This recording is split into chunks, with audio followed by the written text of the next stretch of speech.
Hey everyone, it's Dia and I am back with another video. So right now I am doing an underpainting and I'm starting off with my darkest values, of course. As you can see, I do have the brand of the acrylic paint that I'm using in the video. Right now I'm using burnt umber and I'll also be using titanium white. And basically this video is just about why it's important to do an underpainting. It's not necessary. It just makes the painting process a little bit easier, especially when you're painting with oil. You can also do an underpainting with oil, but I just choose to use acrylic because it's easier to correct mistakes, especially when I am filming in my room. And I really don't want to bring like paint thinner in my room because it's toxic. And low-key, when I'm painting with oil paint in my room, I'm suffocating. So that's why I don't know, I paint with the door open, just know that. So I think the first reason why it's important to do an underpainting is because it establishes the values and composition. So right now I'm starting with like my darkest darks, and it helps define basically your light, dark, and midtones, your value structure. It kind of gets like the heavy lifting out of the way early on, so then you have less quote-unquote mistakes, and it provides like a roadmap for your painting and ensures the balance of your composition. So I do think that's like super important. I also would like to add that I personally don't really like painting underpaintings with oil, just because my technique isn't like there yet. Maybe once I like build my technique on oil, I'll probably start doing more of that, but for right now I am gonna do an acrylic base because it's just easier. Am I in my comfort zone? Maybe, but don't come for me because yeah. So as you can see, I did put like a little sketch of my skeleton, and I'm kind of just like going over the sketches right now, and I'm still basically going in with my dark values. But I do want to say my second reason for doing an underpainting is it speeds up the painting process. Like I said, from like my reason one, it resolves basically value form issues early on, and you could just focus on colors and details later on after you're done with the underpainting. And just for like future references, an underpainting doesn't always have to be super extremely detailed. It kind of just depends on what you're trying to do and how much you're trying to accomplish in the underpainting. I feel like the only reason that your underpainting should be done really, really, really well is if you're doing a glazing process with oil. Because once the underpainting is there, like you kind of can't, like glaze is translucent, so you're basically just glazing over the underpainting until you can't see it anymore. So that's when I would say it's super important to make sure everything is correct in the underpainting. But for this one that I'm doing, I am going to do it kind of pretty detailed. I still don't know if I'm going to do acrylic over it or if I'm going to do oil, which is why I'm doing an underpainting. And then also it saves time, and it helps you, it reduces the mistakes that you may make, especially with oil paint. If you're painting in your room and you're not using paint thinner, trying to get oil paint off of the canvas when you're painting wet on wet is going to be a difficult task, especially if you don't have paint thinner. And I don't use it in my room for reasons that I just said. It's toxic. Number 3, it also adds depth and dimension. Like I said, you already see it, you already have your values, you already know the depth, and it just adds like richness to the final piece. Another thing is that, like I was saying, your underpainting has to be done really, really, really well. And if you have any type of really bright whites when you're glazing, it's really good to build up the paint on your in your underpainting with acrylic. Yeah, it's really good to add like textures, and what you put on, well, what's the okay, so when you're building your acrylic paint, the highest point should be the brightest point. And so, for example, if I am going to do a glaze over this skeleton, I should make it as white as possible. Also, it gives it a little bit more texture when you add texture within the underpainting. So when you wipe away the glaze, it has like, I don't know, just texture. I can't really explain it. I'm not gonna lie, I am more experimental when I'm doing an underpainting as well, because if I want to like change things, I can, but once I put like true color on the painting, I'm less likely to be experimental, and I'm still working on that. Like, the whole point of painting is to be experimental. Like, you know, you can make happy quote unquote mistakes, so that's also why I kind of like underpainting. You can experiment, you can test out ideas, and it's just an underpainting, so it doesn't really matter, to be honest. You can change things, and I think I did change some things. I'm not sure, I can't remember, but I think I did change some things. Now I can kind of discuss the different types of underpainting. So right now I'm doing like a monochromatic underpainting, and I'm using a single color, which I said earlier. I'm using burnt umber and titanium white, and it just focuses on the values with a single color. And then you have complementary underpaintings, which you see a lot on Instagram, where people use like blue, pink, orange, and usually that color those colors will help with the other colors that they're going to put on top of that, making it more like vibrant when the final painting is done. And then you have neutral tones, which establishes like a mute base, and it's more ideal for like realism or naturalistic and subtle work. So those are like 3 types of underpaintings. I don't know about you, but sometimes I get intimidated working on a blank canvas, so I just have to put some color on, which is why I do an underpainting. Because once you get the color on, then like it's kind of like you kind of just go from there, and you're less intimidated when there's color on there. Like, if you get it, you get it. Also, I did forget to mention, if you guys would like to follow this, well, I guess it's kind of a tutorial. It's basically, I filmed the entire process, mostly the entire process. So if you guys would like to follow it, I am using a 4x4 canvas, and if you guys would like to at least pause in the beginning if you want to try the same sketch I'm using, then you know it's there. Or even if you want to slow down the video to get some of the details that I'm doing. Some of the spots I do like go over, but this is just kind of my general idea.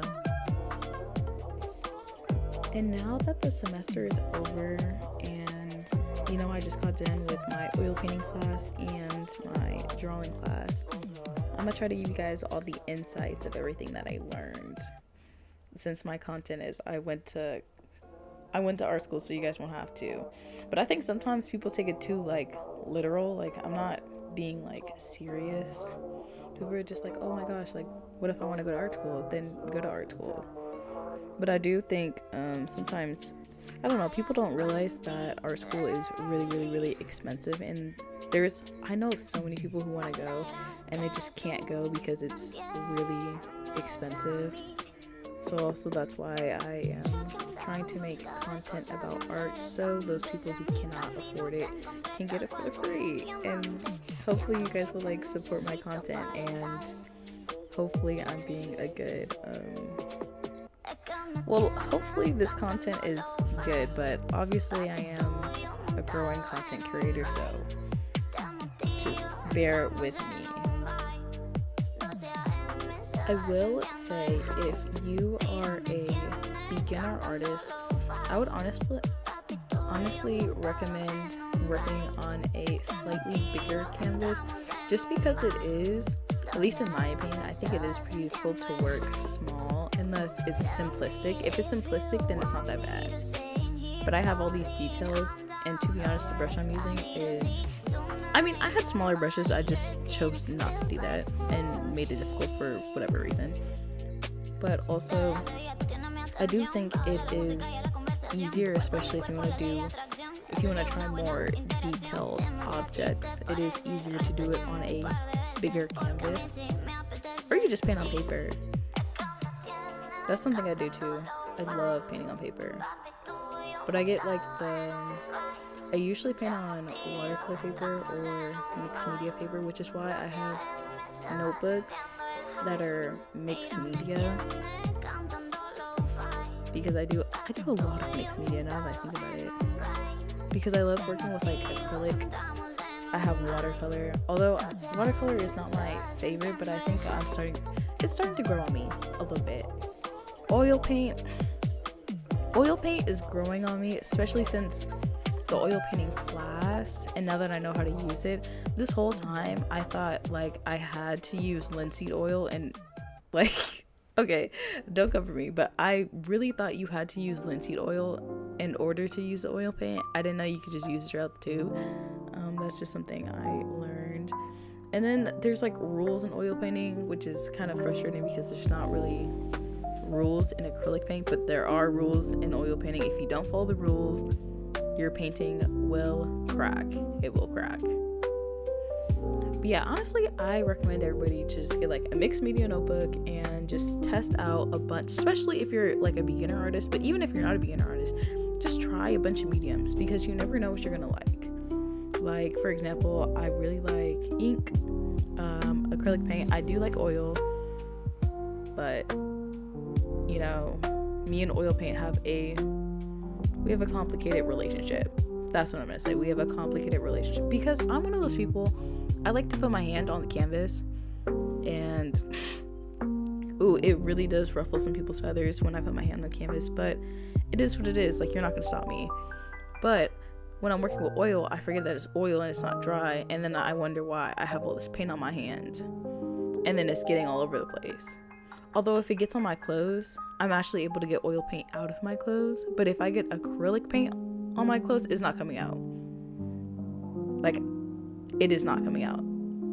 I have this hoodie and it has oil paint from like it has acrylic paint from like 2 years ago, and I've watched it 50 million times and it's not coming out. So just to let you guys know, if you are painting with acrylic and you haven't painted with acrylic, and you get on your clothes, I would suggest trying to wash it out as fast as possible, because once it dries and it's never coming out. And if you guys have a secret sauce on how to get it out, please let me know, but I haven't figured out what that secret sauce is, and I really need to stop painting with clothes that I really like to wear. I don't know what else I think is kind of fun. Acrylic markers. Like, I never realized how much I would actually like acrylic markers, and I was kind of thinking about using it in this painting, but I don't know, I'm still not sure. If I use acrylic markers, I'm gonna have to use it before the oil paint if I'm going to do that. Oh, but if you see right now I have like basically all my mid-tones, and that's something I am working on. I usually have too much mid-tones, and I need some more contrast. Wow, words. I hate when I can't talk it. Like, it just makes me so mad. Also, if you guys are this far into the video, you guys are troopers. Like, you're the real ones. And like, yeah, just know you're the real ones, and I love y'all. Do you guys think I should like live stream while I'm painting? Like, I was thinking about doing it, but I'm not sure. Like, I feel like I might be boring. Like, I don't know. But honestly, if there's people talking in the comments, then maybe I won't be boring. I'm just trying to make this as interesting as possible. But then you guys can get like I was gonna say real tips, but you do get real tips in my videos. But like, if you have a question, I can answer it like right then, real fast. And I'd be like, oh yeah, I do this is how I mix my paint. I could talk about the colors you should have. I used to be a strong person that only had the primary colors. I learned that you need a little bit more than the primary colors if there's certain colors that you want to make. And art is expensive. But shoot, we all knew art is expensive. I would love to hear about other people's experience in art school. So for me personally, well, let's start from my first year. So I took 3D, and I really thought I was gonna like the class, and I really didn't, just because like, and I think anybody can understand if it doesn't really matter what your major is. You can understand if you have a professor that sounds like they have no idea what they're talking about and they're unsure. Like I just can't stand it. Like, how are you a professor and you're so unsure? So it just made me like not like that class. And also his projects he would present them as if they were open-ended, and they weren't open-ended. So then I would do it and he would be like, no, that's wrong. And I'd be like, wrong? Like, okay, so what do you want me to do? And he'll be like, oh, just change it.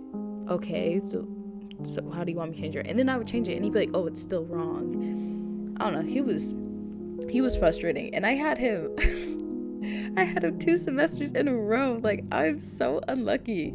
Like, I didn't pick him, but then the professor changed, and it just is what it is. Like, one thing about me, if the professor changes, it just is what it is, and I'm not going to change it back.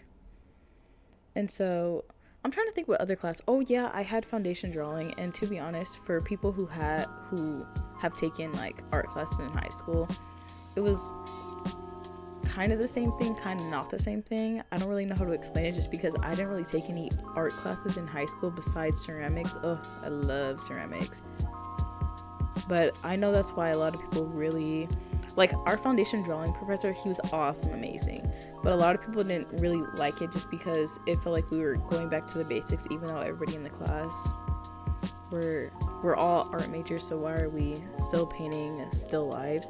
And I don't really mind still lives, and I said that in the beginning, but now after painting an apple 7 million times, I'm sick and tired of painting still lives, and stop giving me an apple and a pear to draw. By the way, if you're just starting, you should start on still lives, not gonna lie. But I think what makes it not, well, it wasn't too bad in my oil painting class, just because you were able to, if you wanted to stylize it, you really could. It didn't have to be realistic.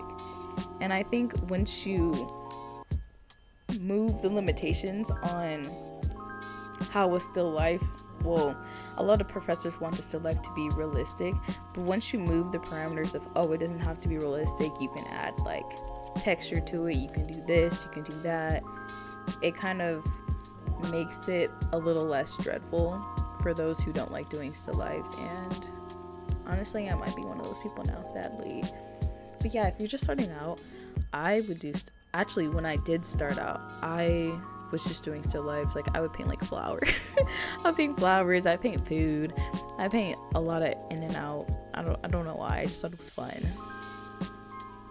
But now that I'm in art school and I'm doing it, I'm like, I don't know about this. And this, especially when it's art that I feel like I can't stand making art that I feel like I can't post.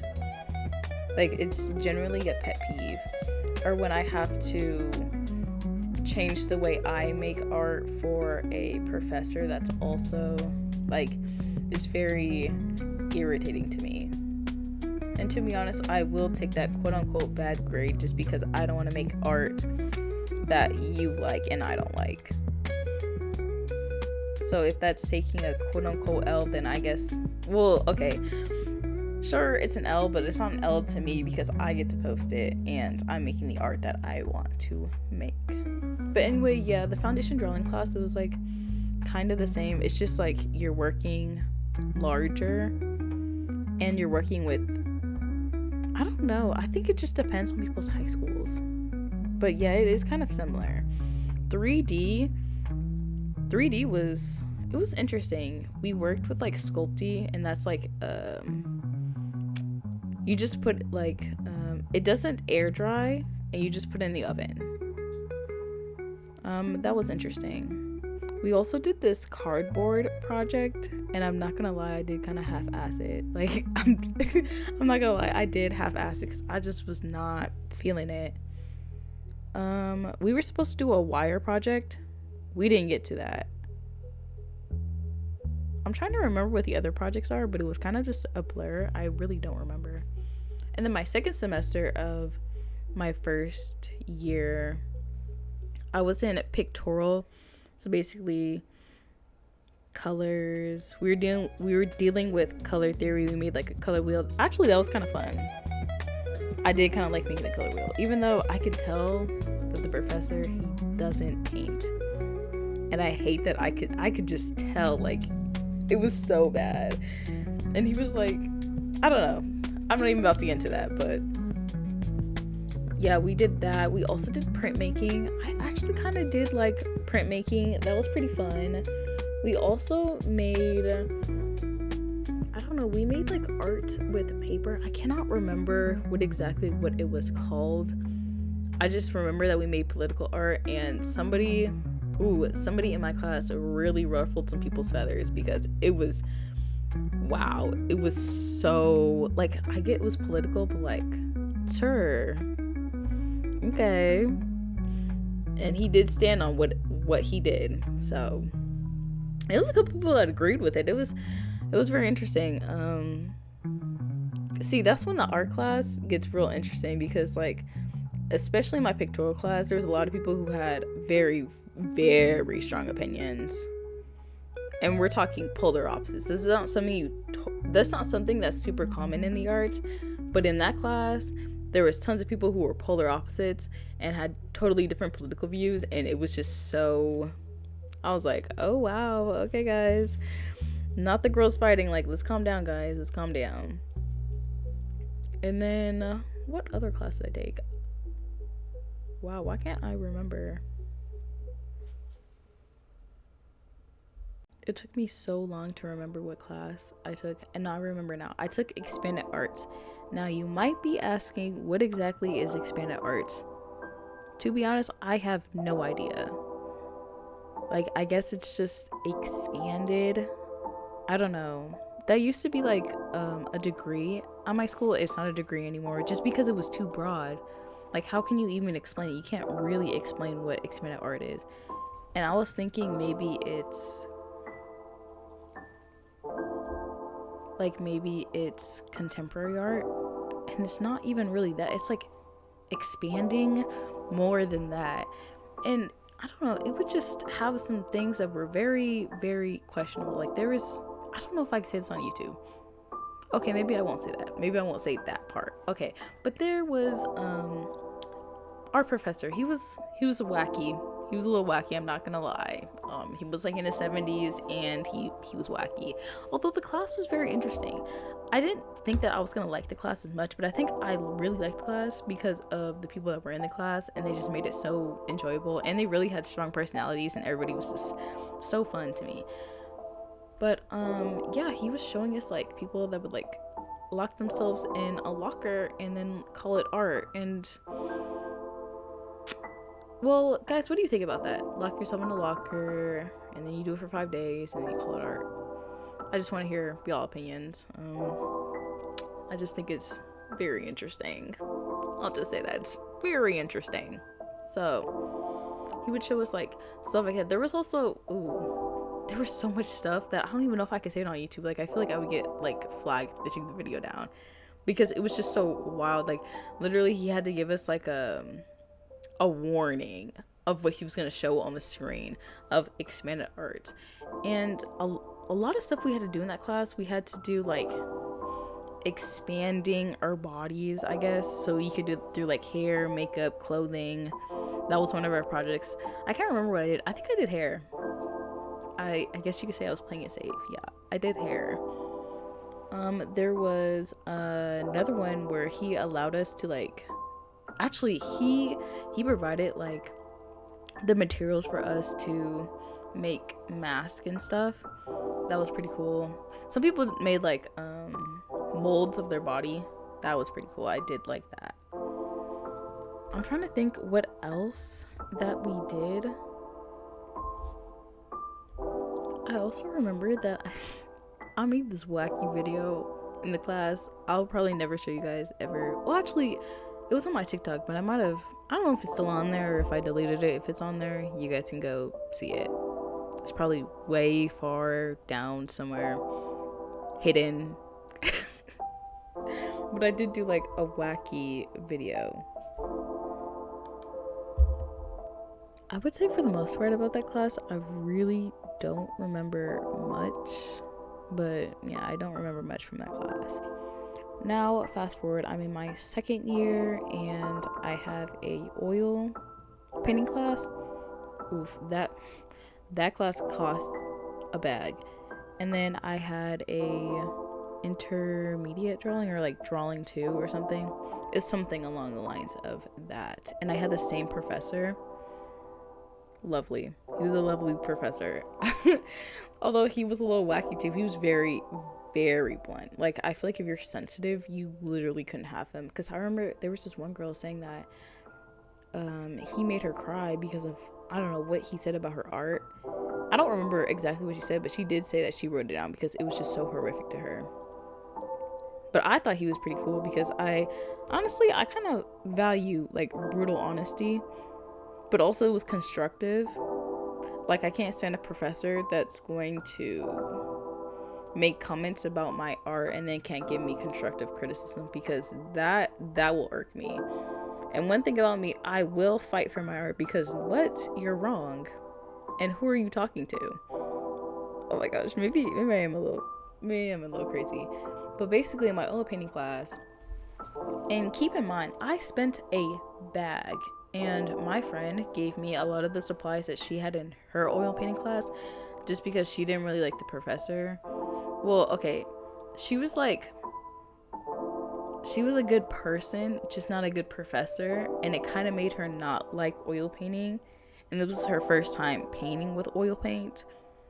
So yeah, that didn't really fly with her. So she gave me all of her supplies, like, bless her heart. And then I get the supply list of everything I need to buy, and I need to buy 50 million colors. I was actually gagged, because why do I have to buy so many? I think it was like 20 colors. And we're talking about small tubes. Although I did have to buy a big tube of white, but white is not that expensive. And if you have ever painted, so the price of paint goes by the series, and he also made me hyper aware of the difference between a hue and a pure pigment. So not only did I only bought pure pigments because there's no way I was about to be made a fool in this class, because he was so blunt, and I feel like he was gonna call me out for getting cheap paint. So I did it. You could say, did he bully me into getting pure paint? Maybe. Although it was worth getting pure paint, because he did show us the difference on why you shouldn't buy a hue versus pure paint. But I have a whole video on that, and I'm not about to get into it. And I will say, some of the colors that I did buy, well, okay, this class also made me realize why you should buy more than just the primary colors, because your severely lack of color makes it hard to, I don't know, it's just like, it doesn't broaden your palette when you don't have enough colors. But also there's definitely some colors that I just didn't use, and I just don't really use them generally. Although I did really like his teaching style, because he's like, if there's something you want to do, just do it. Like, why are you asking? He's like, if you guys ever want to get your master's, like, you're gonna have to defend your art. Just because I ask for something doesn't mean that you have to do it. And you know, that's why I really did like that professor. Like, he was really cool. I just didn't like the bag I had to spend. And like, our only option wasn't just Blick Blick has more options when it comes to oil paint than Michaels does. And even with the paint, actually, yeah, even with the paint, the paintbrushes, all the stuff that my friend gifted me for the free, I still ended up spending like $500. Like $500 on oil paint, and I've never oil painted. Well, I was testing it out a little bit during the summer because I didn't want to embarrass myself. Teehee. But buying all this stuff for a medium I might not even like. Actually, I do like it, and I will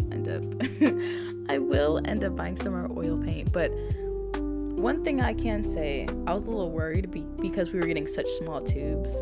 And I know with acrylic paint, I'm super heavy-handed, and those small tubes, they wouldn't last me. If it's acrylic, those small tubes would not last me. But since it's oil, I didn't realize how far oil can take you. So really, a lot of those tubes are still mostly full, and we're done with the semester. Although our last painting, I didn't finish it. I know. I don't know, I might make a video finishing it, but we'll see. It's like a self-portrait, and I'm not too into painting people, but it's something I need to practice. So I will go back to it. I don't know if I'm gonna film it for YouTube though. It might be like a short. We'll see. Another thing I would like to say about my oil painting class, it also, I don't know, I experimented on painting on much larger canvases than I'm used to. And now going back to like the canvas size that I used to paint on, which is 20 or 16 by 20. That's the size that I usually paint on. 16 by 20 just seems so small to me. Like, it's so weird. Like, I was like, did I really? Like, I used to think 16 by 20 was huge to me. I'm like, oh yeah, we're like doing our big one. But now that I've been painting on like 18 by 30, it's such a difference. And it's crazy. Now let's talk about my drawing class. Although I love painting, I don't think I'm really, like, I like drawing. I just don't like drawing I just don't like doing large drawings. And I think the only large drawing I did in that class was the one line drawing, and all the rest of them I did on a small sketchbook because there was no way, like, every time I walked into class there was a new drawing to do. And I think he just wanted to make it interesting more for himself. But like, also the class was also interesting because we had so many like drawing prompts. And I also didn't realize how well my one line drawing would do. Like, I was really surprised. Like, I personally liked my one line drawing, but I didn't know that the internet was also going to really, really, really like my one line drawing, which is why I'm making it into a series now of one line drawings, which should be fun. I'm still debating on if I'm gonna post all of them. I kind of feel like I shouldn't, like, you know, I gotta leave some secretive, I guess. Maybe I'll have like I don't know, we'll see. If you see them, you see them. If you don't, you don't. You won't know. But I mean, I guess you will know if you make it this far in the video. Just like, guys, this is, yeah. Like, I remember one of the drawing prompts was to draw a hand turkey.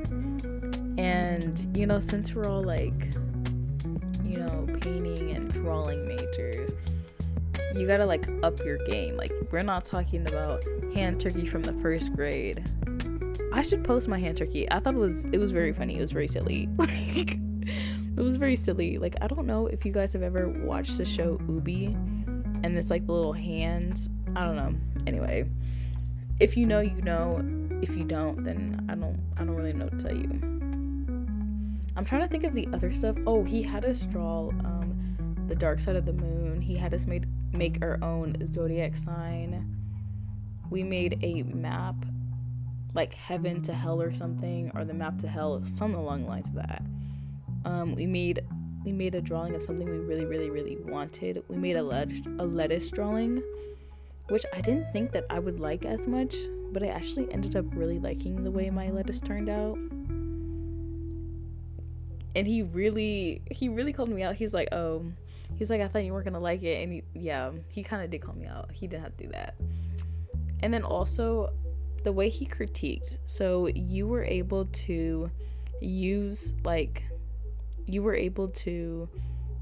something that you did in class or a personal project. And usually I would bring in one of my personal projects just because I was just curious what his feedback is and how other people take in my art, and if it's like perceiving a different message than what I am intending it to, I guess, perceive. And I think it was very interesting because he said a lot of my ideas are very conceptual, which I don't know, I never really thought about it. Like, I thought about it, but I didn't really think about it. Wow, words, grammar. Wow. But yeah, he said that a lot of my ideas are very conceptual, which is, I thought it was very interesting. I just never really paid attention to how conceptual my ideas were, or how conceptual my ideas are, until he mentioned that. I was like, wow, you have something nice to say. And then he told me not to get a big ego.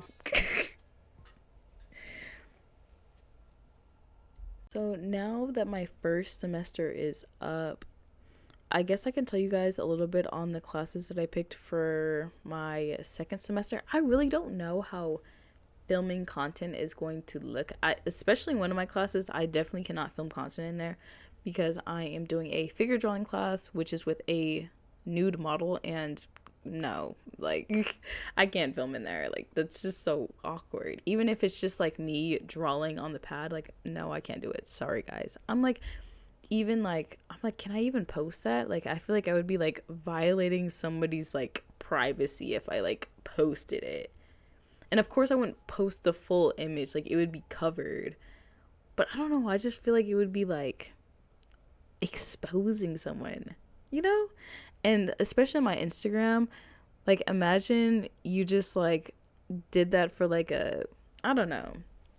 You just did like nude modeling just because, and then you see a drawing that a student drew of you all over the internet.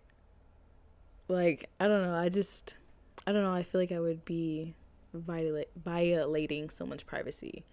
And then the other class, which hopefully I'll be able to film in, usually the professors are cool with it and they're not like weird about it, is my ceramics class. I am so excited for that class to create some pottery. Like, I really hope that they're not super strict on what we can and can't do, because I really want to make like a gum fruit. Like, I want to make some, some fruit from One Piece, some anime pieces. I just think it would be so cool. Like, would I sell them? I don't know, because I low-key would want to keep it for myself, but maybe if I make 2, we'll see. But anyway, pretty much we are about at the end of the video, and as you can see, look at how good my skeleton looks.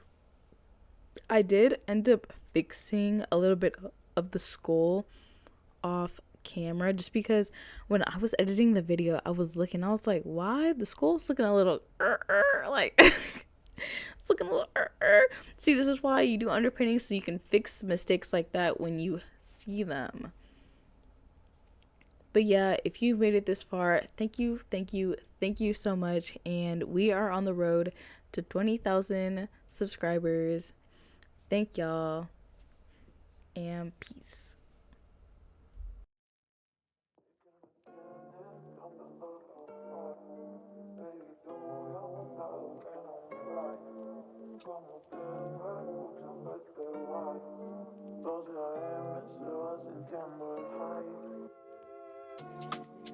Hay algo en ti, baby.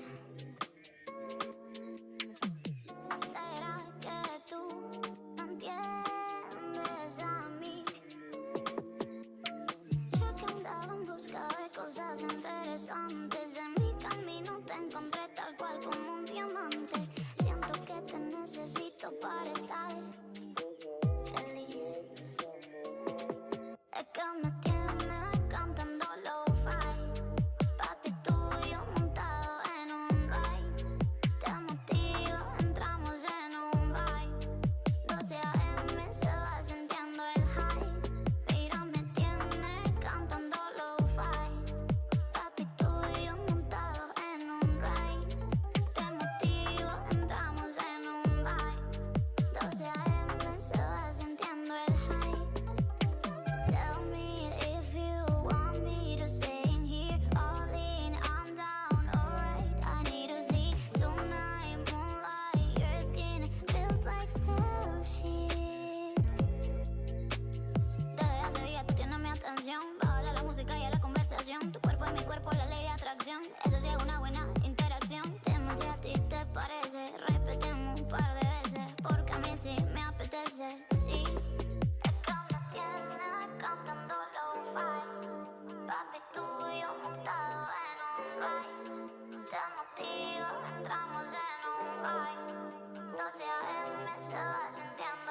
como que me escuchan verte guay.